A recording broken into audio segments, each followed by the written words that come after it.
Shyish est le royaume de la mort. Les âmes des morts des 8 royaumes y affluent et vont y être réincarnées ou trouver repos dans les différents sous-mondes qui figurent dans les croyances des différentes cultures qui peuplent les 8 royaumes. Ils sont parfois semblables à des enfers ou des paradis, ou même des mélanges des deux, un peu à la manière des enfers de la mythologie grecque. Ces sous-mondes suivent certaines règles dans le fonctionnement du royaume de Shyish. Lorsque l'un d'entre eux est suffisamment cru par une culture, il prend forme physique au centre du royaume, au milieu des autres continents. Puis va dériver petit à petit, au fur et à mesure des millénaires, vers l'extrémité du royaume pour finir par y disparaître.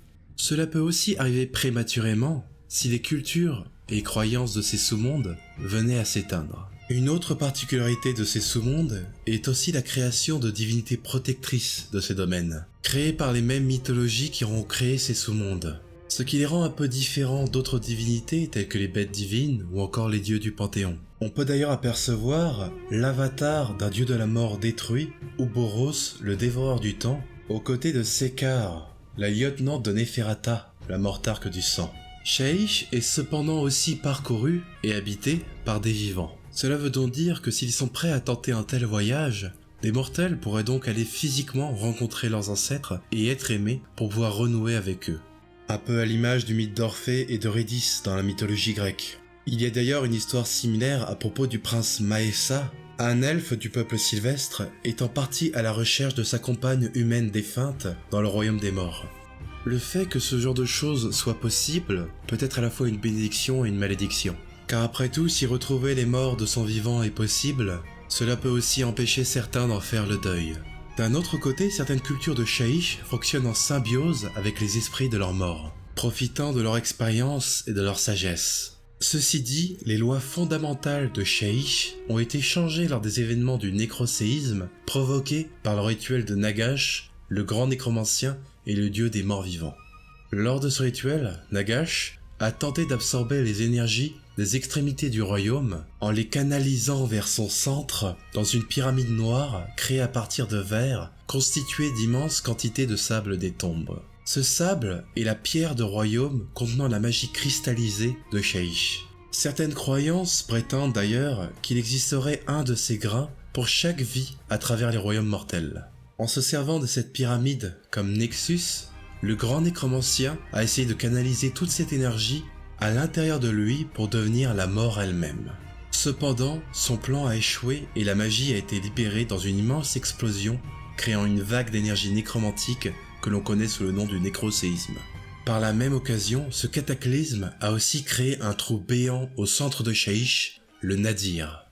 Une sorte de singularité autour de laquelle le temps semble ralentir et d'autres lois physiques semblent être altérées. Même des êtres quasi divins tels que les mortarques le craignent, car le Nadir peut être la fin de toute chose, mortelle ou immortelle. Le Nadir est tel une faille de néant qui rappelle à tous les conséquences d'essayer de changer les lois des 8 royaumes. La polarité de Shyish a aussi été affectée par cet événement. Là où avant les sous-mondes dérivaient vers l'extrémité de Shyish, il se dirige dorénavant vers son centre, ce qui a aussi malheureusement pour effet de désintégrer les sous-mondes les plus jeunes en premier qui vont s'engouffrer très rapidement vers le Nadir. Si cela continue, il pourrait bien finir par un jour engloutir tous les continents de Shyish. Les régions du royaume de la mort les mieux connues sont celles des terres intérieures primaires. Alost est l'un des sous-mondes qui s'y trouvent. On le surnomme la terre des héros défunts.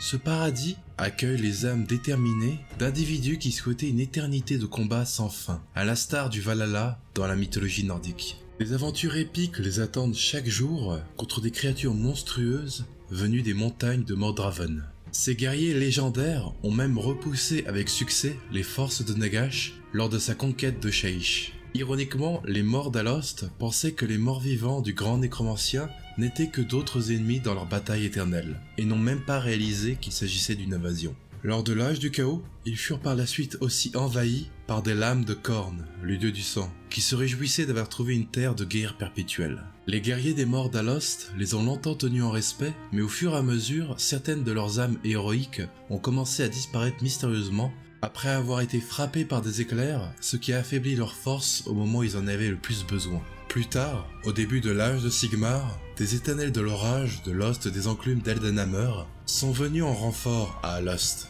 Leur aide fut appréciée au premier abord, mais ils ont ensuite réalisé que leurs frères et sœurs disparus étaient parmi leurs nouveaux alliés. Pour cette trahison, ils jurèrent vengeance envers Sigmar, le dieu roi, et il est maintenant vu comme un voleur d'âmes dans ces contrées.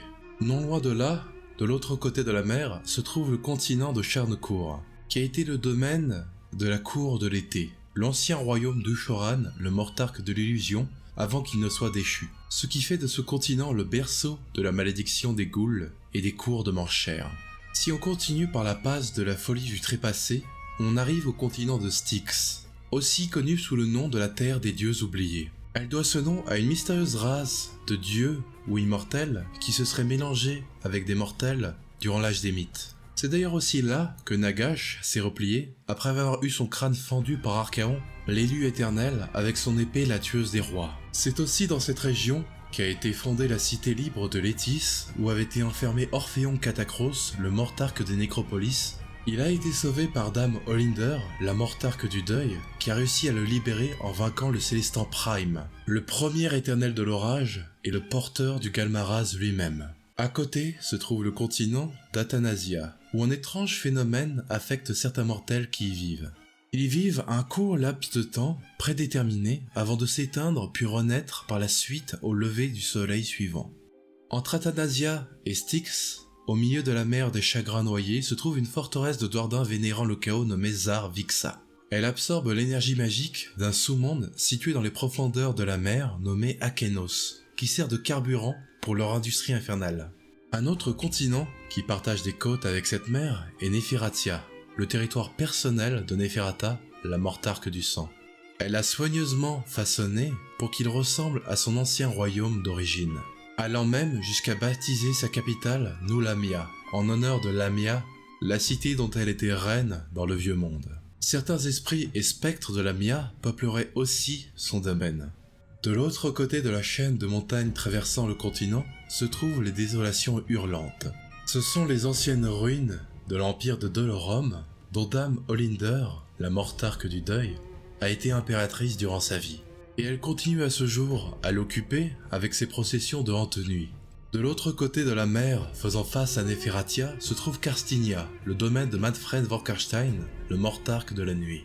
Cette proximité et leur rivalité a d'ailleurs souvent amené les deux mortarques à être entrés en conflit au fur et à mesure des millénaires, tentant sans cesse de saboter l'autorité et l'influence l'un l'autre. Nagash a aussi personnellement changé certains détails de ce domaine pour qu'il fasse écho à des événements de victoire passés que Manfred n'a en fait jamais réussi ou a failli atteindre. C'est une sorte de punition sadique que le grand nécromancien a infligée au mortarque de la nuit pour ses transgressions passées. C'est pourquoi il a son propre domaine en horreur et ne reste jamais pendant de très longues périodes à Karstinia. De l'autre côté de la mer des courants drainants, qui fait face à la désolation hurlante, se trouvent Ossia et Necros. Ce sont tous deux des sous-mondes de la république de Flaich, qui est située à Gour, le royaume de la bête. Les Flaïchiens croyaient à plusieurs après-vies. Les âmes de ceux qui croyaient au travail assidu et à la dignité en toutes circonstances allaient à Ossia, tandis que ceux qui croyaient que les efforts accomplis durant leur vie mériteraient récompense dans l'au-delà allaient à Necros. Orphéon Catacros, le mortarque de Nécropolis, est d'ailleurs originaire de cette république. Catacros a d'ailleurs livré ces deux sous-mondes en donnant sa reddition à Nagash lorsqu'il était encore leur commandant en chef. C'est pourquoi ils font maintenant partie de l'empire Ossiarque. Et c'est aussi où se trouve leur plus grande place forte, la cité de Gossizar. Entre Ossia et Alost se trouve le continent de Penultima, qui a fortement été annexé par les princes des principautés d'Améthyste. Ils ont été des acteurs majeurs de l'économie des terres intérieures durant l'âge des mythes. Ils y ont établi un vaste réseau de routes marchandes connectant les différentes portes-royaumes menant vers Gour, le royaume des bêtes. Du bétail et de la viande salée y étaient importés, ce qui est une rareté et vaut son pesant d'or à Shaish. Car de par la nature du royaume de la mort, très peu de faune peut y vivre. Ils achetaient ces mets aux tribus chasseuses de Gour en échange de vastes quantités de cristaux d'améthyste et de minerais précieux dont leurs terres regorgeaient. Un autre point majeur de cette région a été la célèbre cité miroir de Shadespire. Ses habitants, les Catophrane, étaient des éminences en matière de sciences, d'alchimie et de magie. Ce sont eux qui ont percé le secret du sable des tombes, aussi appelé sable sépulcral. Et ils ont inventé le procédé pour le transformer en ombre vert. Ce matériau a de fantastiques propriétés magiques et serait plus solide que l'acier et l'obsidienne. Nagash l'utilisera d'ailleurs pour la construction de sa pyramide noire.